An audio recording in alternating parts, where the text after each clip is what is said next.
Hi everyone, my name is SoulBrix. I hope you're doing well. I thought that maybe today we could do something different. I've been thinking about, since I love the TR8 so much, how could I improve it? I mean, I love its sequencer. It's really direct. It's really easy to get a good groove going. I love how direct it is, how performant it is, because it has all of its controls right there for you to use. Every drum hit has its shaping tools right there, and you can do changes on the fly real easily without any menu diving. But unfortunately, it's kind of limited. I mean, it's a product of its time. The sounds are all in the box, and there's really no way to expand the sounds. There's no custom samples or anything. The TR8S though, it has it. However, it's much more expensive, right? I believe that here in Europe, it costs something around 600 euros new. So it's quite a difference from the 200 or actually 180 euros that I paid for a second-hand TR8. When you compare the TR8S and the TR8, of course, there's a lot of other features that I won't get into detail here, but the main thing is that you can load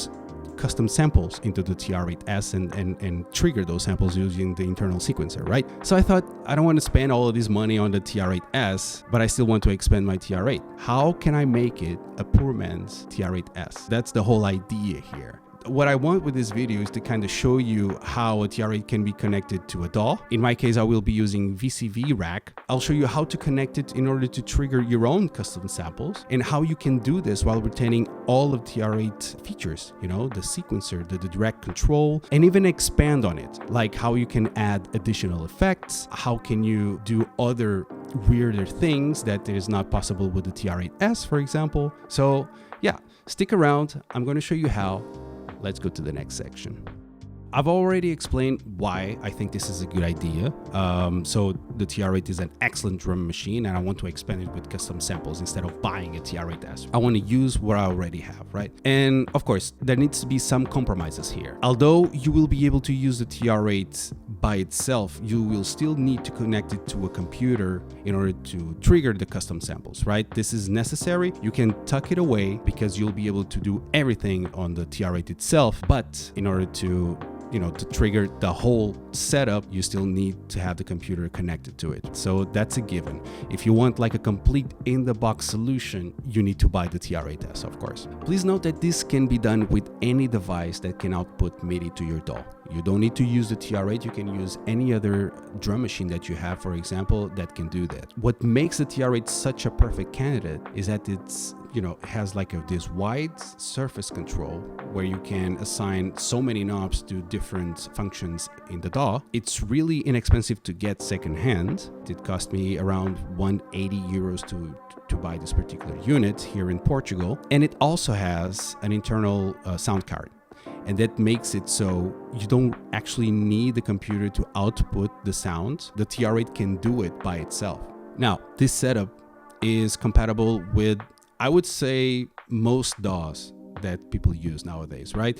I've tried this with Ableton and it worked just fine, but I'm gonna use VCV Rack in this specific case, and I have some reasons for it. First, this software is nearly endless in terms of what you can do with it, right? It's really complex at first, or it looks really complex at first because it's modular. You have all of these different devices and you don't know how to connect them. But once you get the basics, you'll find that it's actually pretty easy to get stuff going. And because it's so, modular, you can expand and create different use cases that you couldn't otherwise do in a normal DAW. Ableton, for example, it's very expandable on the things that you can do. It's very flexible, but I think that VCV Rack takes that into a whole other level. And you will see once I start showing the patch that I've built in VCV Rack, how you can, for example, have specific effects for specific sounds that you want, or specific routings that re-trigger your trigger into other things. Like I said, if you can think about it, you can probably find a way to do it in VCV Rack.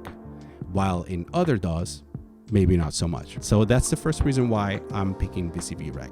And second, it's free. I don't have any paid modules in VCV Rack, so everything that you see in my patch is free. You can get it from the library, so just download away if you want to replicate it, or download any other modules that you want. I'm only going to show the overall idea and not get into like the specifics of what I use to do what, because honestly, I don't think I'll provide you with a good idea of what to use or when to use. I'm not a professional. I don't know much about VCV Rack. This is pretty much trial and error. Just keep trying to do the things that I have in my head. That's basically it. And third, I think that VCV Rack, just because of how you use it and how it's built, you tend to think of it not like a traditional DAW.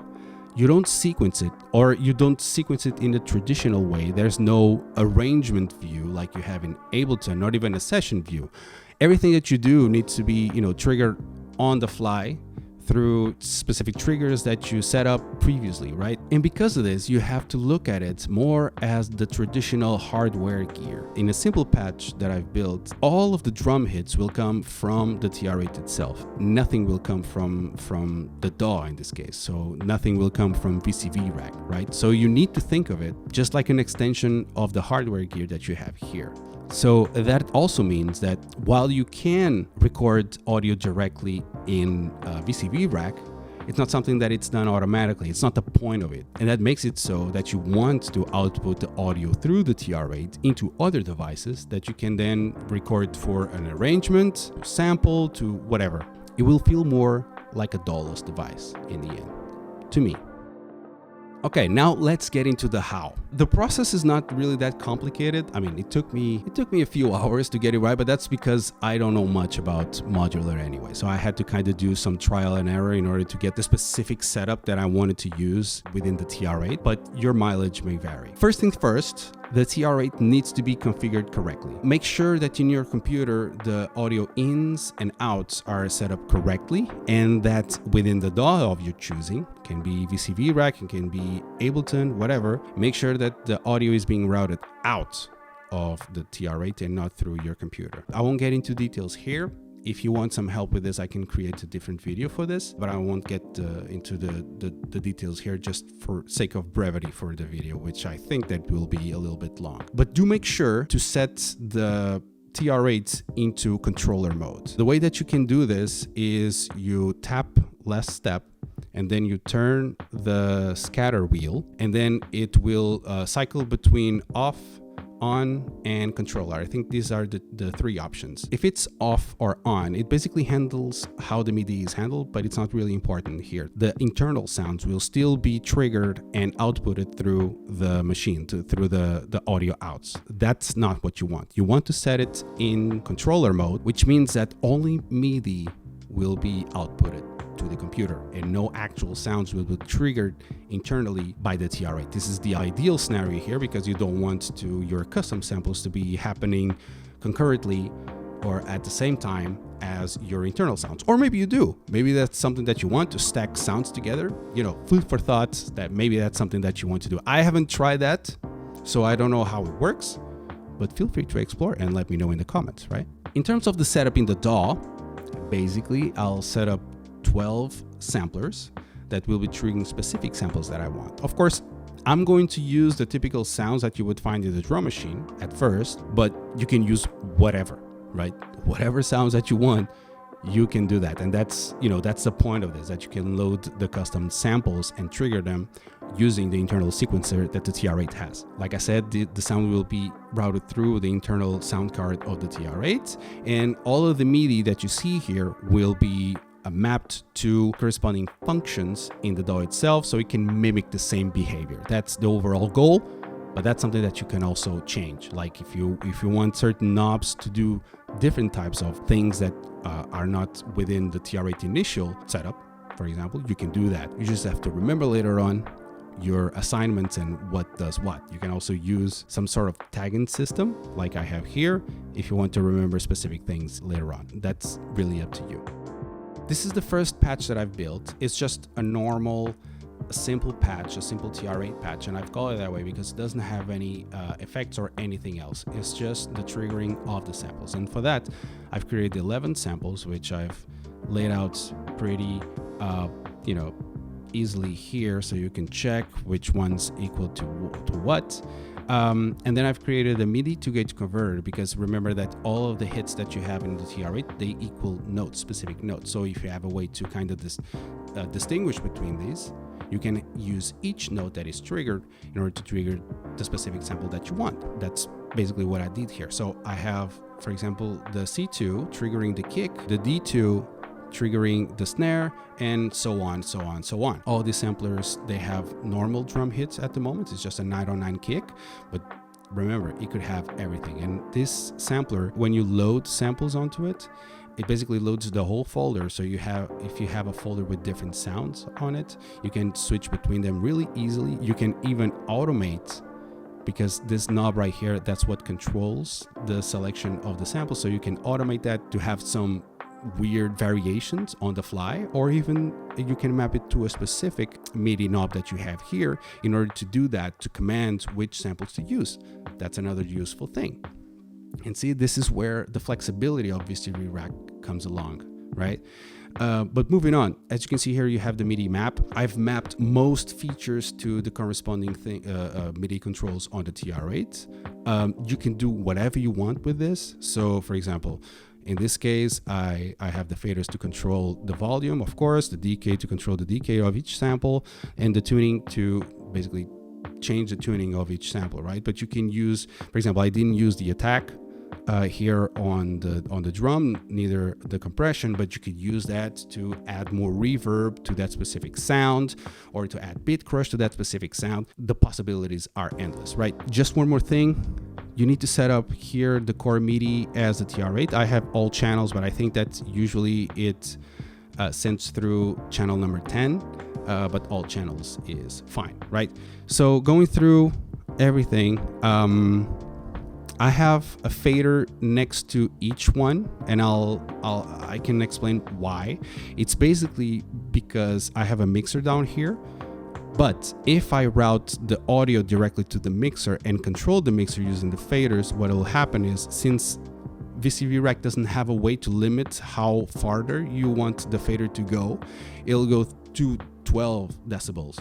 And that's, it's too loud, basically. So you have no control over that. So what I've done is basically have this performative faders that I have next to each sampler, and that is the actual faders that are mapped to the faders on the device itself, and I control the volume through there. But I can also do the mixing, like the actual mixing of the sounds, separately, and nothing messes with that. It's just that, and if I need to change it, I can change it. I have some notes right here about the different notes, the actual notes that are triggered by the TR8, just as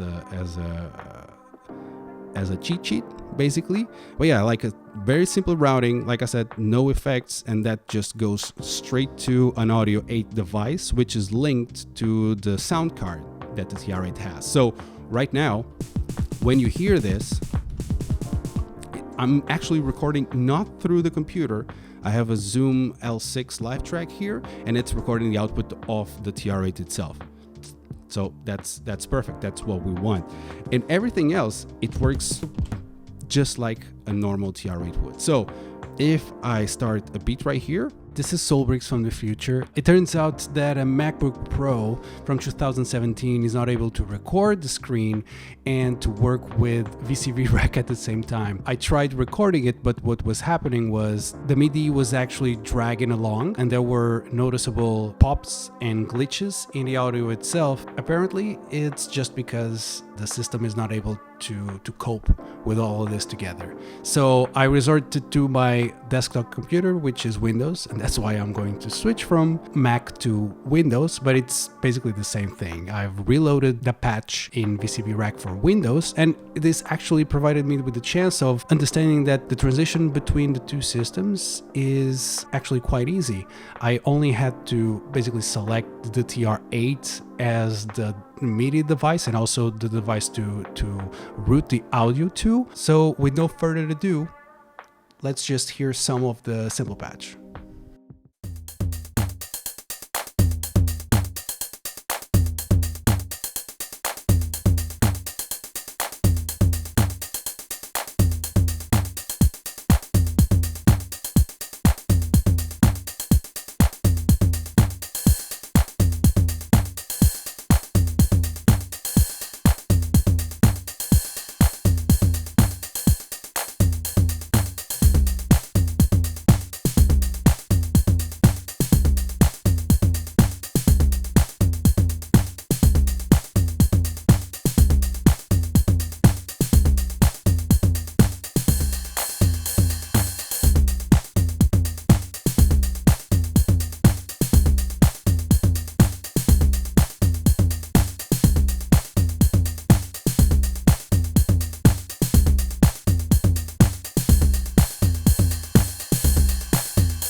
So as you saw, I was able to just mess with it just like a normal TR8 would, just like I could do in a normal TR8, and that's what I want. I didn't show it, but you can choose the different patterns all the same. You can use it as a normal TR8. Everything will use the actual sequences that you have in the TR8 itself and not whatever's on the computer. So that's it. It's not really that hard to set up. If you want, I can provide I can create a video specifically on how to create this sort of patches, but I don't think that I'll be a good teacher because, like I said, it's all through trial and error. Anyway, let's move forward and have a different kind of patch going on, right? So this patch already has effects. It's using my samples that I've created in this pack. Okay, so link down below, so if you want to check my PO32 sample pack that I've created with much love, you can do it.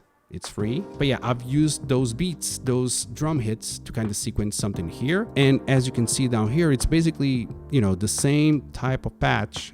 The only difference is that it has effects right here. And I have these effects linked to the knobs up here. So, for example, the accent, it's working this disjoint, so this DJ style filter. So I can control, if I want low pass or a high pass, I can do that, for example.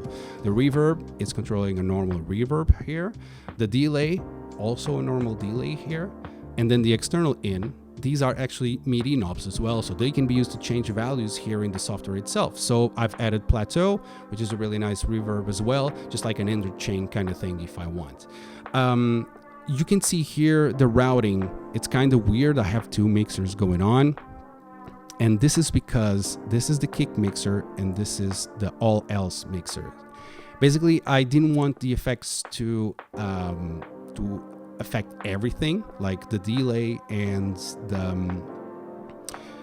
the reverb. I didn't want to affect the kick. I wanted to affect everything else, but not the kick, because I like that beat, always going on.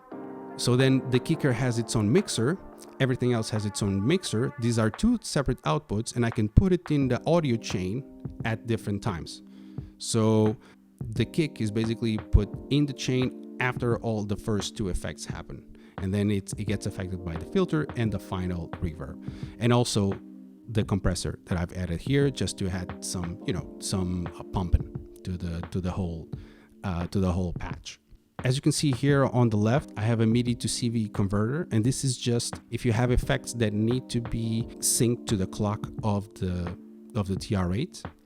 Be mindful that you need this device so you can then get the clock and add it to the device itself. That's the only way, right? I don't particularly want it, but it's here in case you do. And when you put it all together, you have something like this.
So as you can see, like VCV Rack allows for endless things. I've had like simple effects there, but you can add, you know, distortion, tape delays, and other types of filters and other types of effects, like chains of effects. You can have it all there and controlled via the TR8 itself, which is great. You can actually program LFOs if you want for particular sounds or groups of sounds. You can have variations on the sounds happening with a twist of a knob, or if you want to happen like over time, like if you have an LFO just affecting a particular sound over time, you can also do that. And honestly, you guys are probably way smarter than I am, so you'll find, you know, completely bonker ways to mess with this and just work out different sounds way better than I could ever. So yeah, just go out there and explore. If you have a TR8 or any other type of drum machine, let me know how it goes. Let me know what's your process, what you've been able to come up with in terms of sounds, what's your setup. I'm interested in knowing all of that because I can learn from it and take some ideas from it. That's what I've been doing with other people. I've been kind of listening and seeing some videos about different modular things and learning along, and how I can implement some of those into my own patches and how I can expand on those into the things that I want to create, the ideas that I have in my head. I actually have another idea that I want to put into practice with the TR8. It involves drum hits, but not so much. But yeah, I'll explain it in a different video. For now, this will be all. I hope that you enjoyed it. Any feedback is really appreciated, and see you next time.